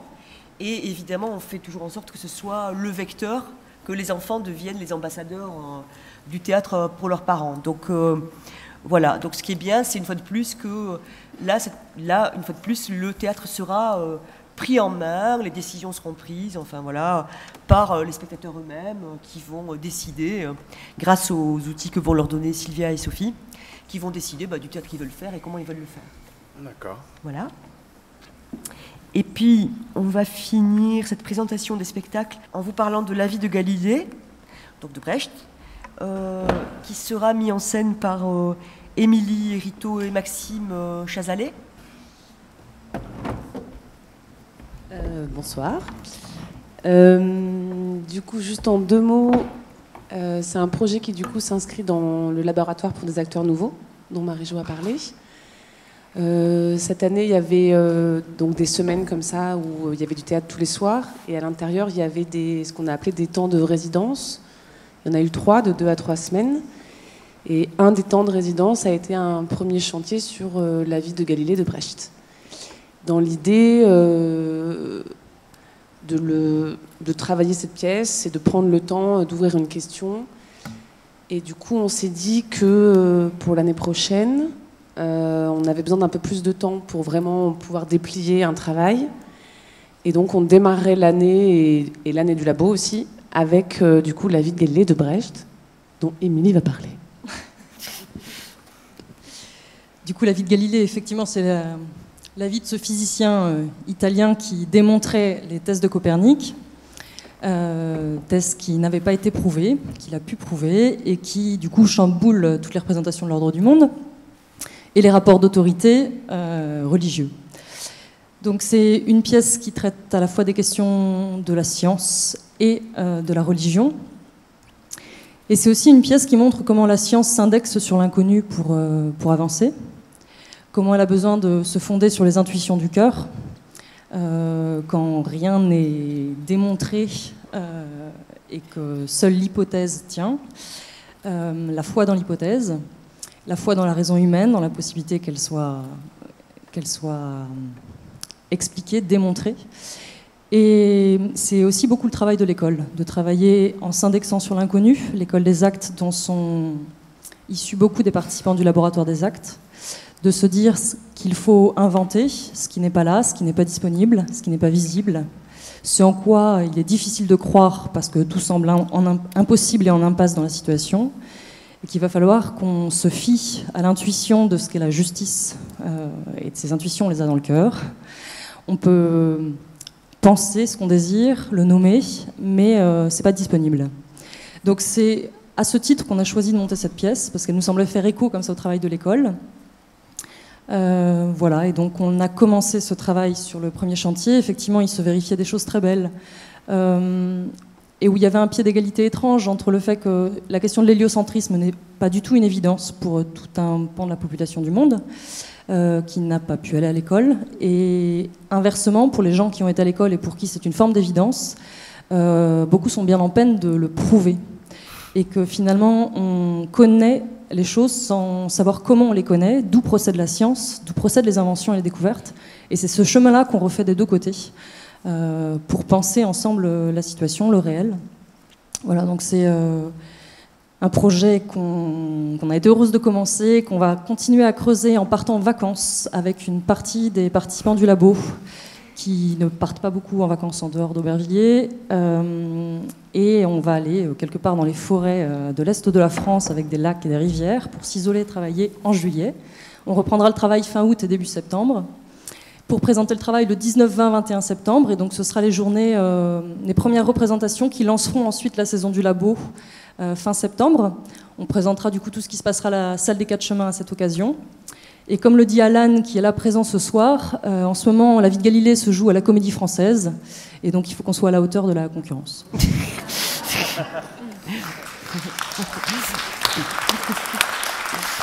Oui, en fait, donc ce sera deux représentations, en fait, et c'est un peu la même chose trois représentations quand on avait présenté sur la Grande Route, que Émilie avait mis en scène. On l'avait d'abord présenté à la salle des 4 chemins, et ensuite on l'avait repris. Voilà. Moi, je voulais en profiter en fait pour aussi juste donner comme ça quelques nouvelles en fait des productions qu'on fait tout au long de l'année, puisque donc Maxime, Chazalet et Émilie font partie on dit qu'elles sont artistes en résidence puisqu'elles sont là avec nous depuis le début. Elles sont partie constituante comme ça du projet. Et donc elles ont pu travailler sur leur propre démarche depuis 4 ans maintenant. Et donc elles ont présenté à un moment donné un spectacle, Le Misanthrope. Et donc le Misanthrope a été donné quelques représentations à la salle des 4 chemins il y a 2 ans maintenant. Et la bonne nouvelle, c'est qu'on a appris que le spectacle sera repris la saison prochaine à la Villette. Donc on est très content de ça. Dire aussi que le Don Juan de Marie-Josée sera repris la saison prochaine en début de saison à la MC de Grenoble, à la MC2. Également, la naissance de la tragédie de Maxime sera repris à Actoral à Marseille dans le cadre du festival Actoral et également au Théâtre Garonne. Je sais qu'Olivier reprend une pièce qu'il a fait pour le jeune public qu'on avait présentée au moment de la Coupe du Monde, de la Coupe d'Europe de foot. Socrate, à partir de Socrate, sur un texte d'Olivier Sacomano, donc un auteur d'aujourd'hui. Et donc ce spectacle sera repris cet été au Festival d'Avignon.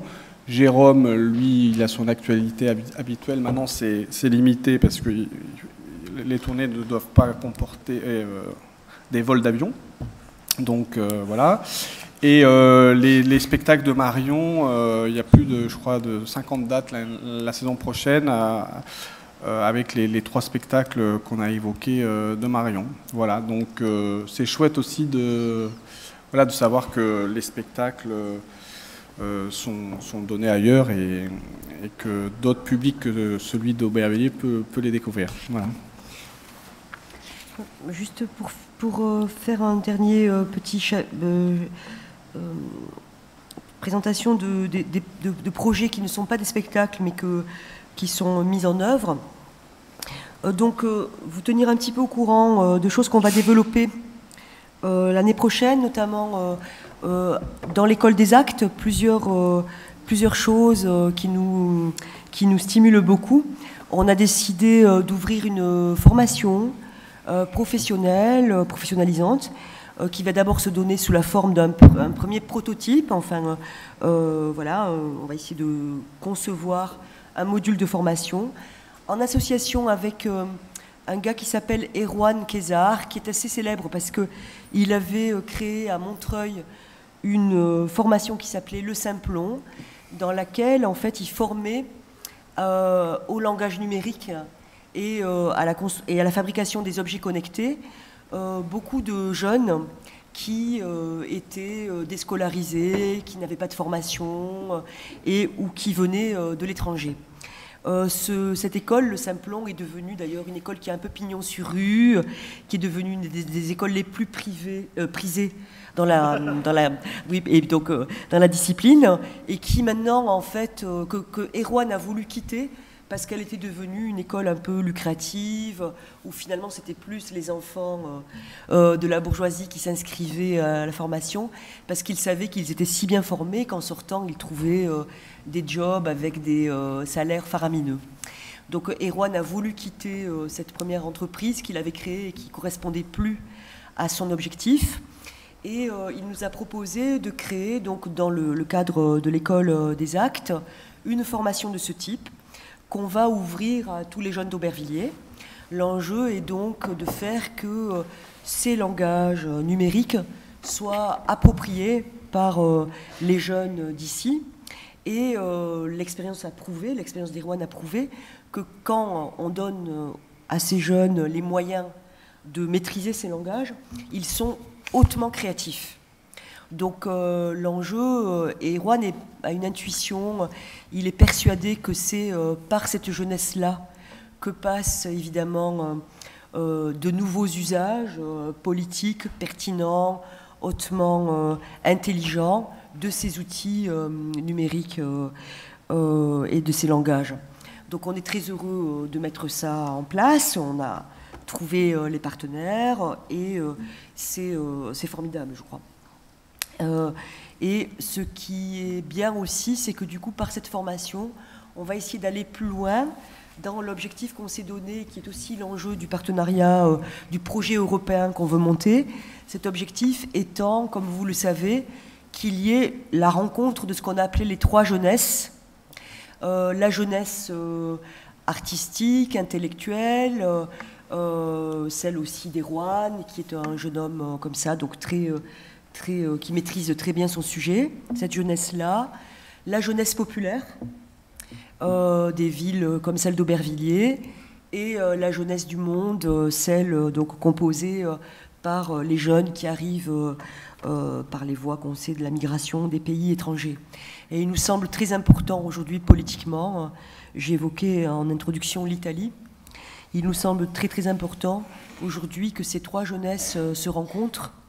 Le plus difficile étant de faire que la jeunesse populaire rencontre les deux autres. Parce qu'on voit très bien qu'à l'école des actes, la jeunesse intellectuelle et artistique et la jeunesse issue de la migration convergent assez facilement. Le plus difficile, c'est de trouver à manifester suffisamment de confiance pour que... manifester qu'ils peuvent avoir confiance pour que les jeunes issus de la jeunesse populaire sentent qu'ils puissent venir travailler avec nous. Sinon, je pense que dans l'époque aujourd'hui, la division de ces jeunesses peut être catastrophique en fait. Donc un projet comme celui-ci, qui est un projet d'émancipation, de réappropriation des langages, la possibilité de s'exprimer via les nouveaux langages, et qui est suffisamment comme ça concret et indexé sur la culture des jeunes, nous a paru un très bon projet pour que convergent les trois jeunesses en fait. On va essayer de monter donc un projet européen sur cette idée-là aussi, avec des pays d'Europe partenaires, donc vous avez compris qu'il y aura Palerme, et sans doute l'Allemagne, et sans doute des pays aussi de l'Est. On a aussi un projet qui est à l'œuvre, qui est porté avec nous par les nouveaux commanditaires. Les nouveaux commanditaires, c'est une opération qu'a montée la Fondation de France à l'initiative d'un artiste, François Hers, qui avait un credo qui disait la commande artistique jusqu'à présent, pendant longtemps, elle a été portée par les princes et les églises, puis par les États. C'était les seules figures en capacité de passer commande à des artistes. Mais cet artiste disait, s'il est vrai qu'on est en démocratie, alors il faudrait que n'importe qui, n'importe quel citoyen, quel qu'il soit, puisse passer commande d'une œuvre. Et ils ont établi un grand programme qui est assez célèbre désormais. Ça a commencé plutôt par un programme en art plastique et en architecture. Ils se sont mis comme ça à enquêter pour savoir s'il y avait des commanditaires populaires. Bon, l'enjeu, c'est que l'œuvre ait une portée d'intérêt pour tous, en fait. Que le commanditaire ne décide pas de la garder dans sa chambre. Et donc, ils ont mis en contact des commanditaires populaires, des villages, je sais pas quoi, des associations de bouchers, de pétanquistes, enfin, des commanditaires populaires, et ils les ont mis en contact avec des très très grands artistes de réputation mondiale, en fait. Et les nouveaux commanditaires cherchent maintenant à élargir leur programme aux arts de la scène, parce qu'ils disent jusqu'à présent on n'a pas eu de commande d'opéra, de tragédie, personne ne nous a demandé. Donc avec eux on a deux projets. Donc, le projet d'une commande qui naîtrait de la population d'Aubervilliers, et on a une commande aussi qui va être instruite au sein de l'école, et qui était que les gens de l'école voulaient faire une série télé, ce qui est chouette. Et donc les nouveaux commanditaires, donc ils ont dit on va vous aider à faire ça. Donc on va mettre au travail une série télé à partir de l'école. Voilà. Au titre des projets nouveaux, je crois que j'ai à peu près fait le tour. L'Europe, les Fab Labs et... Cet argent, il vient d'où, les nouveaux commanditaires? Alors, les nouveaux commanditaires, c'est la Fondation de France. C'est un peu, comme me l'a dit un ami, la légion romaine du mécénat. Ils sont assez trapus en termes de capacité financière. Donc ils apportent le premier argent, et ensuite ils se donnent pour responsabilité de trouver tous les partenaires nécessaires au montage du projet. Donc c'est eux qui prennent en main les questions de production. Et aussi, ils utilisent en quelque sorte leur force de frappe, leur notoriété, parfois dans des contextes qui ne sont pas ceux d'Aubervilliers, parce qu'à Aubervilliers, on a la grâce d'avoir des partenaires publics, la mairie, le département, qui sont toujours complètement encourageants et favorables à nos projets. Mais parfois, il y a des contextes où il faut lever aussi des obstacles politiques. Il y a des projets... et donc, les nouveaux commanditaires se font forts de faire une pédagogie auprès des élus et d'aller trouver l'argent. Voilà. Tu ne le connaissais pas? Si, j'avais entendu parler. Mais je ne savais pas comment ça fonctionnait. Donc ça, on est content de le faire parce qu'on s'était toujours donné aussi comme mission d'être un peu des aiguillons, essayer de trouver des nouvelles modalités, des nouvelles manières de faire. On n'a pas peur, on cherche à dynamiser toutes ces affaires-là. Quels sont les moyens qu'on se donne? Sur quoi porte l'émancipation aujourd'hui? Et vraiment avec l'émotion, le souci que je vous ai dit, qui est la question de ces jeunesses dont il ne faut absolument pas admettre qu'elles puissent se dresser les unes contre les autres, en fait. Parce que c'est ce qui se joue dans les pays où dramatiquement la bascule vers le fascisme a lieu, c'est qu'évidemment on voit qu'il y a une opposition entre les jeunesses, en fait. Donc nous, autant qu'on peut, en tout cas, on a éclairci ce motif. Et on s'est dit, c'est là-dessus que doivent porter maintenant les efforts des lieux culturels comme le nôtre, en fait. Donc on se donne des moyens concrets, nouveaux, sur ces questions. Fred, tu veux nous parler Oui, il pleut encore, donc on peut juste prolonger un tout petit peu. C'était pour évoquer quelques projets, en fait. Donc je ne vais pas énumérer, mais on va mettre en place des rencontres autour des spectacles. Vous savez qu'on teste des choses, différentes formes, etc. Donc l'année prochaine aura également lieu comme ça ces expérimentations de rencontres, de débats, etc. Mais je voulais signaler donc la poursuite de quelque chose qui nous tient à cœur, qui est le séminaire d'Eddy, comme on l'appelle en fait, qui est le séminaire de dramaturgie que Eddy Daranjou dirige donc depuis 2 ans maintenant. Donc vous vous rappelez, Eddy, on l'a rencontré il y a quelques années, enfin la première année où on est arrivé avec Marie-Josée, puisqu'il a fait un stage ici de plusieurs mois, et de là est née une complicité, voilà, et une amitié artistique et humaine.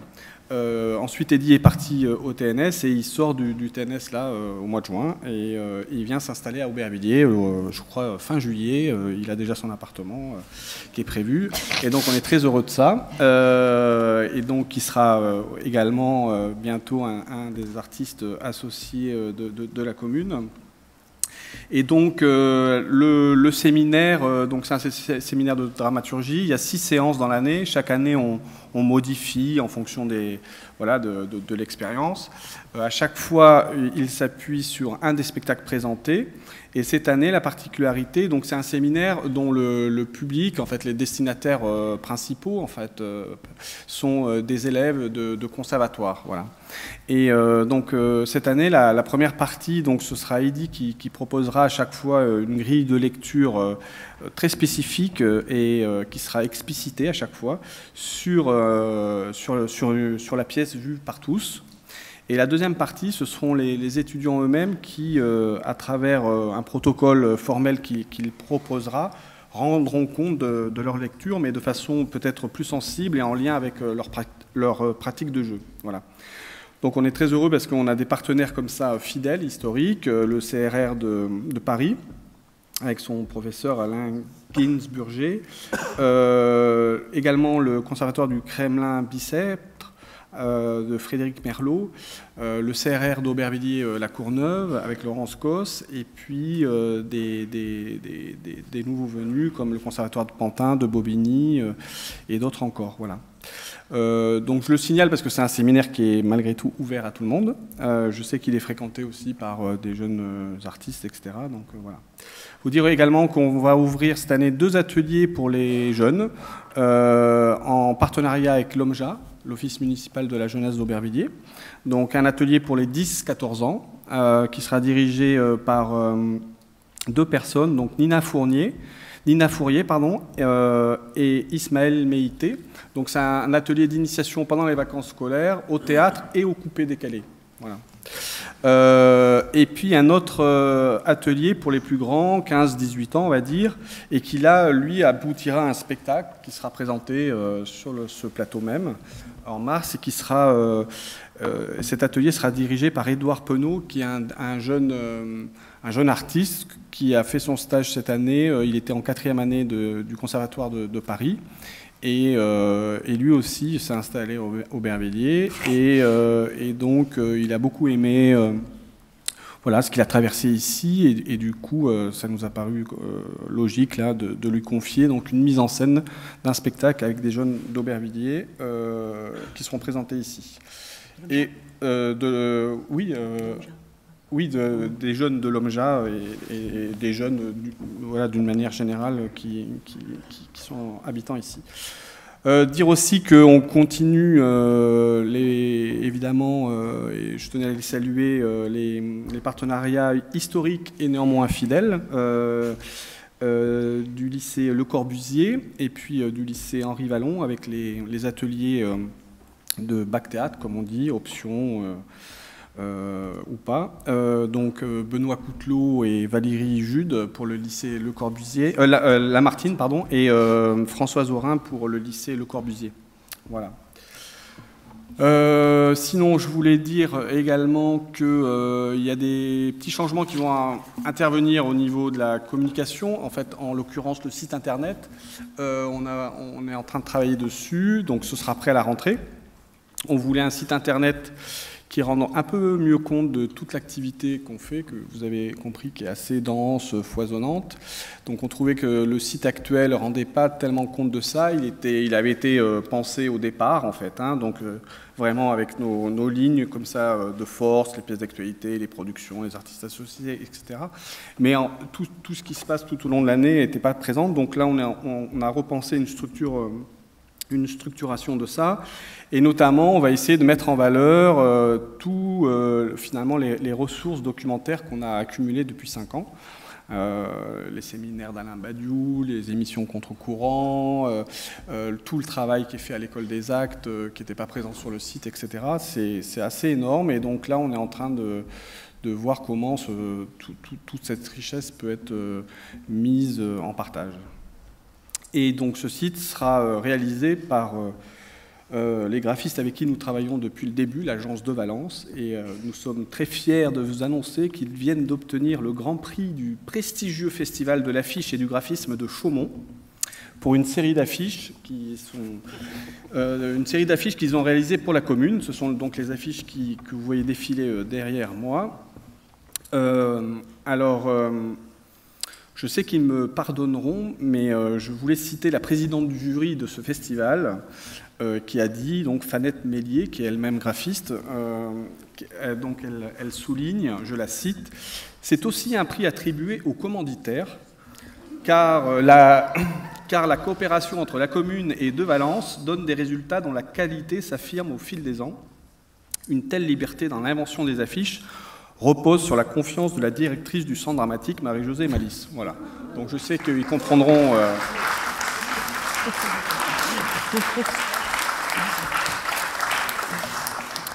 Voilà, ça fait plaisir, comme on dit. Donc c'est pourquoi nous leur avons commandé des sacs que vous pourrez découvrir tout à l'heure. Vous savez qu'on est très attaché ici au texte et aux énoncés. C'est pourquoi ce sont des sacs avec des inscriptions que l'on a tirées d'œuvres qui nous importaient. Voilà. Donc vous les découvrez tout à l'heure. Il y a 3 types de sacs. Enfin, il y en a 2 qu'on rend publics, un qu'on cache un peu. Et juste vous dire que donc, ces sacs seront vendus et que les recettes seront reversées à l'école des actes. Voilà. Pour terminer, je vais rapidement parler des tarifs que nous avons légèrement modifiés puisque donc les tarifs individuels ont légèrement augmenté puisqu'on n'y avait pas touché depuis 4 ans maintenant, bon, très légèrement à vrai dire, mais en contrepartie, les avantages de la carte commune se sont développés puisque le prix de la carte commune a baissé et le prix auquel il donne droit est resté inchangé. Donc vous savez, on a la carte commune, on l'achète une fois, et puis ensuite on a un tarif, pour tous les spectacles, tarif unique à 8 €. Et il y a des nouveautés, puisque lorsque vous avez cette carte, vous pouvez faire bénéficier à celui qui vous accompagne d'un tarif exceptionnel à 10 €. Voilà. L'autre nouveauté, c'est que la carte est valable pendant un an, de date à date. Donc ce n'est pas par saison, mais c'est plutôt si vous l'achetez au mois de février 19, elle sera valable jusqu'en février 20. Voilà. Et vous dire que, vous le savez, c'est en venant découvrir plusieurs spectacles que l'on perçoit ce qui est cherché dans un lieu, ce qui guide les choix, l'esprit qui s'y dégage. Et quand ça opère, c'est ainsi qu'en retour, lorsqu'on vient dans un lieu que l'on connaît, on se trouve dans une certaine disposition pour recevoir une démarche artistique.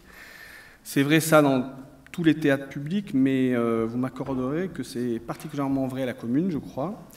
Et donc effectivement, je pense que bien sûr on peut venir une seule fois, mais c'est souvent quand on a vu le travail de Marie-Josée, une pièce d'actualité et le spectacle des artistes associés que l'on comprend les enjeux qui nous importent et que vous pouvez voir aussi comment nous arrivons ou pas à tenir ces fils en même temps. Et voilà, bon, bref, tout ça pour dire qu'il faut venir plusieurs fois à la commune. C'est pourquoi vous devez vous procurer cette carte commune. Et exceptionnellement, pour ceux qui se la procureront ce soir, pardon, nous vous offrons le sac designé par nos graphistes préférés. Voilà.